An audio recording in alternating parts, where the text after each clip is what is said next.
An application password is a securely generated key that allows you to easily connect a third-party service with your website.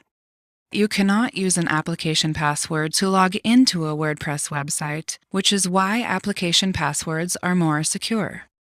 So let's talk about how to create an application password for your WordPress user profile, or any profile with an administrator role. Remember that you may need to adjust the user role or capabilities depending on the app that you want to connect. Let's get started. First, log into your WordPress site with your admin user account. Once you're on the dashboard, navigate to Users, and then Profile. Scroll down to the Application Passwords section and enter a descriptive name for your application password in the New Application Password Name field. For example, Zapier. Next, click the Add New Application Password button.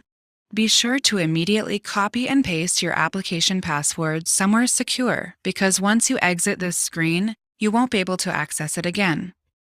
Your WordPress user account can generate an unlimited number of application passwords, but we recommend creating just one password for each third-party app that you connect with. This way, you can easily disable or delete a single password if you decide not to use that app anymore or if you think your password has been compromised.